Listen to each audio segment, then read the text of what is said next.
नमस्कार, India news के digital platform पर आपका स्वागत है। मैं हूं आपके साथ अनन्या बेदी। नसरुल्लाह के लिए पाकिस्तान पहुंची अंजू उर्फ फातिमा कल तक ये बात कर रही थी कि वो पाकिस्तान हिंदुस्तान लौट कर आएंगी और अपने बच्चों से मिलेंगी, लेकिन अब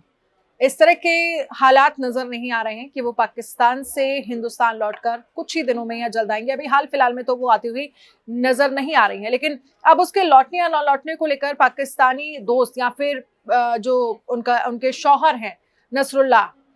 उनकी तरफ से ये कहा गया है कि काफी हद तक साफ कर दिया गया है कि अब नई कहानी ये है कि अंजू कम से कम निकट भविष्य में तो हिंदुस्तान वापस नहीं आने वाली। वो कब तक भारत आएंगे इसको लेकर किसी भी तरह का कोई अनुमान अभी है नहीं, किसी भी तरह का कोई आकलन करना भी नहीं चाहिए, क्योंकि 2 महीने तक का वीजा जो है वहां पाकिस्तान सरकार की तरफ से एक्सटेंड कर दिया गया है और फिलहाल इसके बारे में वो पक्के तौर पर कुछ भी अभी बताने की हालत में नहीं है। लेकिन नसरुल्लाह जो है वो, हालांकि अभी दोनों ही अपनी शादी को लेकर इनकार कर रहे थे, लेकिन नसरुल्लाह जो है वो खुलकर बात करते हुए नजर आए कि हमारी शादी हो रही है और बाकायदा जैसे सीमा हैदर यहाँ पर मीडिया से बात कर रही है, जिस तरह से अपनी वो प्रेम कहानी बता रहे हैं कि कैसे सचिन जो है वो उन्हें पसंद आया और दोनों ने शादी कर ली, हिंदू धर्म अपना लिया, और ठीक उसी तरह से अंजू जो है और नसरुल्लाह जो है, अंजू माफ कीजिएगा, फातिमा और नसरुल्लाह जो है वो अपनी प्रेम कहानी की बातें खूब पाकिस्तानी मीडिया में कर रहे हैं। और इस तरह से देखा जाए तो अंजू ने न सिर्फ धर्म बदला है बल्कि उसकी और अंजू की शादी भी हो चुकी है, नसरुल्लाह ने साफ कर दिया है। और उससे पूछा गया कि आखिर अंजू कब तक भारत लौटेंगी, तो नसरुल्लाह ने यह कहा कि अंजू के घर वालों को किस तरह से टॉर्चर किया जा रहा है और अगर इस तरह के वहां पर हालात हैं तो अंजू तो फिलहाल अभी भारत नहीं लौटेगी, ये साफ कर दिया गया है। लेकिन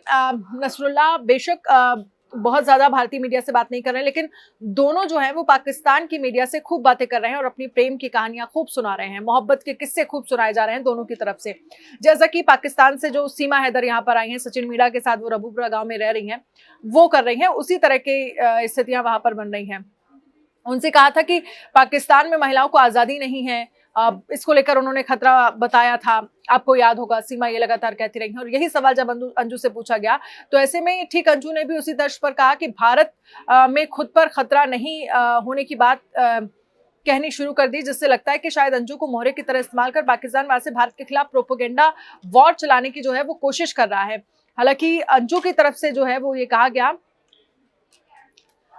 उन्होंने खुद पर भारत में भी खतरा होने की बात उसी तरह से की, जैसे जब सीमा को ये पूछा गया कि अगर आपको पाकिस्तान भेजा जाएगा तो फिर क्या आप जाएंगी, तो साफ उन्होंने कहा कि नहीं मैं नहीं जाऊंगी, जाएगी तो मेरी अर्थी जाएगी, इस तरह की बात वो कहती नजर आई। उनकी तरफ से कहा गया कि अगर मैं पाकिस्तान गई तो मुझे वहां पर मार दिया जाएगा। फिर सेम सवाल जब अंजू से पूछा गया उसी तर्ज पर अंजू ने भी यही कहा कि मैं अगर भारत गई तो मुझे वहां पर मार दिया जाएगा। लेकिन सच्चाई क्या है ये सब जानते हैं, भारत में किस तरह की स्थितियां हैं, भारत में कैसे लोगों को बात करने की, अपनी बात रखने की आजादी है,